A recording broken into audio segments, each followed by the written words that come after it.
En primer lugar, quiero dar un saludo especial para todas las personas que nos acompañan y también a aquellas personas que nos verán a través de las redes, a quienes amamos y por quienes también oramos constantemente. El tema de hoy es pautas para el discipulado. Para algunos será un repaso, para otros podrá ser algo nuevo, pero que queremos enfatizar en la vida del cristiano.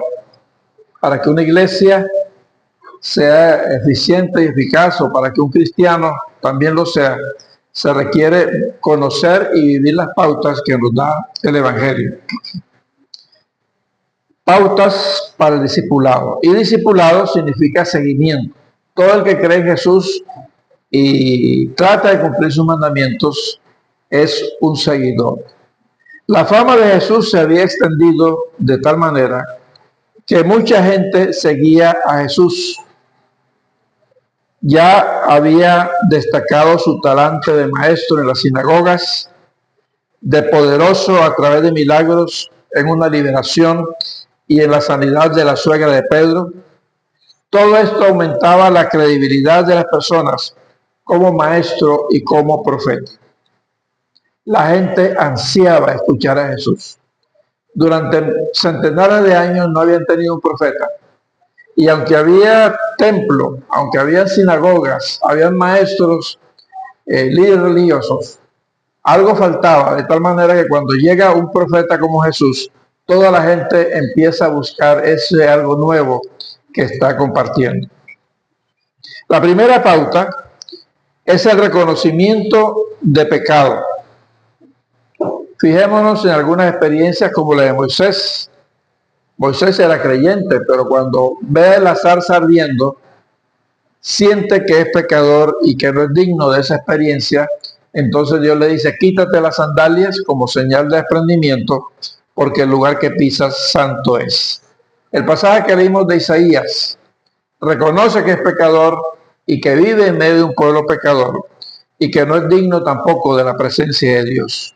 Y en el pasaje del Evangelio de hoy, Pedro, después de ver el milagro y la multiplicación de los peces en sus barcas, se arrodilla y le dice a Jesús: apártate de mí, porque soy pecador. Es un reconocimiento de Jesús en su grandeza como maestro. ¿Cómo se sentiría Pedro frente a Jesús?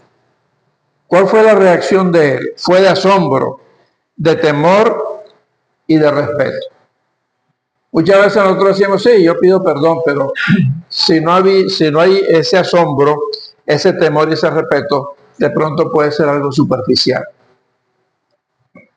¿Cómo se sentiría Pedro en ese momento delante de Jesús? Se me ocurre un ejemplo un poco rutinario, pero que me sucedió. Una madrugada me vestí de rapidez a media luz, porque iba por un acto especial en el Colegio Americano en Bogotá. Iba bien enflusado, bien vestido y dispuesto a estar encima del escenario para ese acto especial. Crucé mis piernas muy elegantemente y de pronto María, mi esposa, me dice: las medias. ¿Qué? Las medias. Y miro yo y me ha puesto una media de una y otra media de otra. Y colores fuertes. ¿Cómo me sentí yo? Malísimo, incómodo. Bajé las piernas, intenté bajarme los pantalones. Y pasé la mayor parte del tiempo de pie porque me daba pena que me vieran que tenía una media de un color y otra de otro. Yo decía, bueno, si a mí así me sentí yo en un acto tal vez simple de las medias. Pedro se sintió, Moisés e Isaías, asombrados, temerosos, llenos de gran respeto hacia Dios. ¿Cómo te has sentido tú frente a Dios?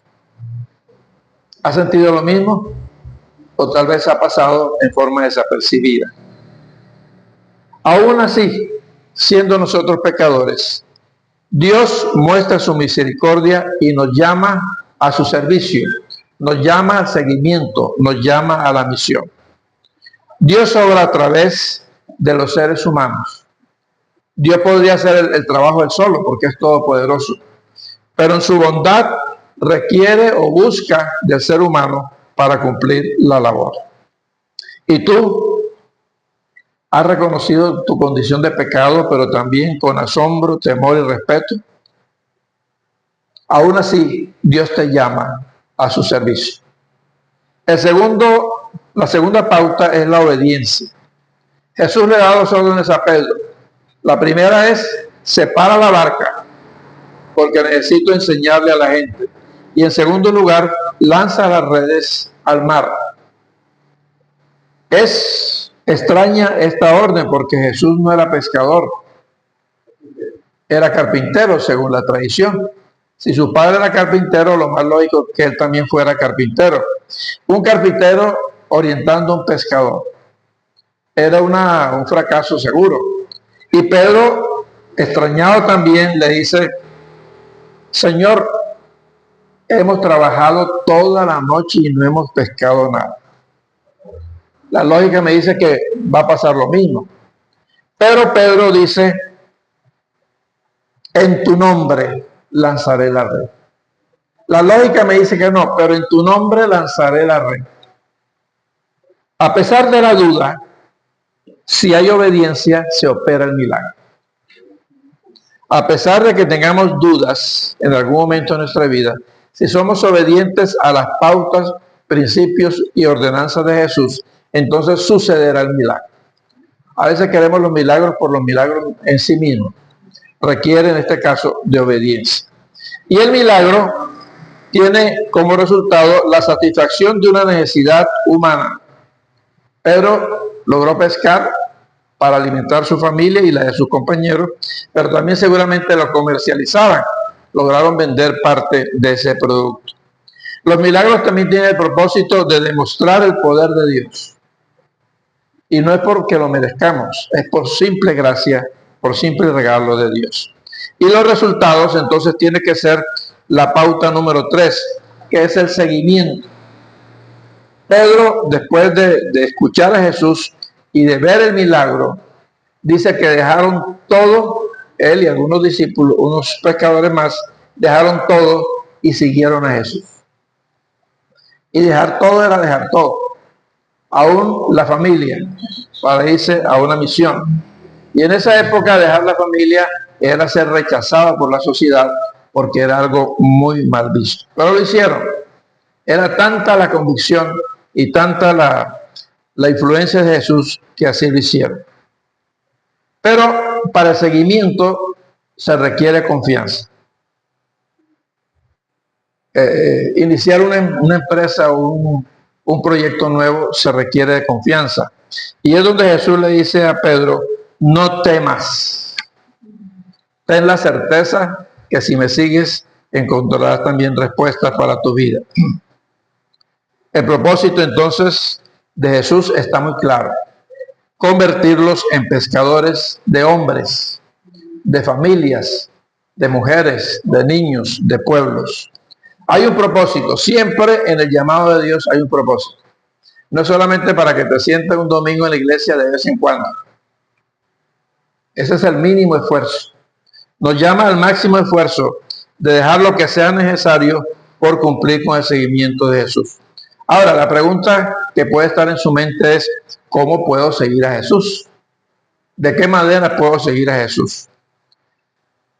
No se requiere consagrar su vida al pastorado o simplemente a un ministerio con nombre propio como tal.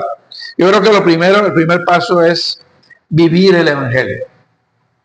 Disponerte a conocer el Evangelio y disponerte a ponerlo en práctica. Ya en eso hay un seguimiento básico y fundamental. Llamados entonces todos a conocer el Evangelio. ¿Cómo lo conocemos? Bueno, leyendo la Biblia, meditando en ella, asistiendo a una comunidad donde se nos enseñe la voluntad de Dios. Entonces, pasar a vivirlo, que es la parte más difícil. Porque lo vivimos en la iglesia, en la casa, en la calle, en el centro de estudios, en el deporte, en cualquier y en todo lugar. Pero también estamos llamados a compartir esa buena noticia.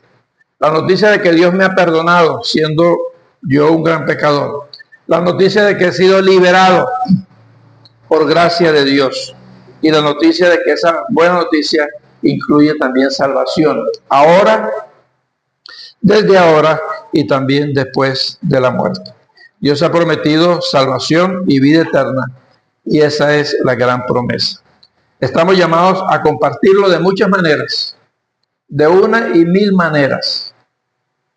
Puede ser dedicando tu vida al pastorado o a ser un siervo fiel dentro de la iglesia o un trabajo específico como el discipulado, los cultos familiares, la evangelización de los niños, la labor social, cualquiera que sea tu campo de trabajo, allí puedes desarrollar tu ministerio y tu seguimiento. Conocí a un hermano que él de sus ingresos mensuales, no es que fuese rico, era un hermano que ganaba un sueldo básico, hacía un ahorro y a final de año compraba una Biblia y se la regalaba a una persona que no la tuviera y que estuviese deseosa de conocer la palabra. Y él dijo, esa es mi labor evangelística. Y varias personas llegaron al conocimiento del evangelio a través de él. Conocí otro hermano laico, no era pastor. Vino un hermano de Cuba a unas reuniones de la iglesia acá.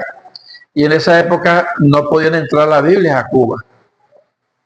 Él en papelitos muy pequeñitos escribía versículos a mano, 5, 10, 15, 20 y se iba a un hospital a repartirlo. Se necesita voluntad para hacerlo. No tengo una Biblia, eso no es impedimento. Copiaba textos a mano y los repartía. Y muchas personas fueron consoladas y fortalecidas por esa palabra.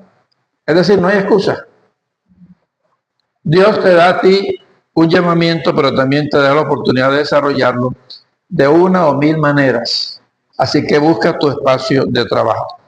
Como conclusión, lo primero que el Señor requiere de ti es el reconocimiento de ser pecador, de ser pecadora. No merezco la gracia de Dios. Sin embargo, si confieso mis pecados honestamente, entonces hay un paso de obediencia. Ya lo dije, conocer las escrituras y vivirlas. No es ser cristiano por ser cristiano o ser cristiano por ir de vez en cuando a la iglesia. Es vivir el evangelio en toda su dimensión. Y tercero, desarrollar tu seguimiento a través de un ministerio especial. Señor amado, gracias por tu palabra, por la experiencia de vida, tanto tuya como de Pedro y de aquellos discípulos que decidieron seguir. Gracias a ese llamado y a ese seguimiento, hoy conocemos tu palabra, conocemos tu historia, conocemos, Señor, tu propósito de vida para todo ser humano. Permite, Señor, que cada persona aquí presente pueda captar la idea de este pasaje y de este mensaje y poderlo llevar a la vida práctica. Lo pedimos en Cristo Jesús. Amén.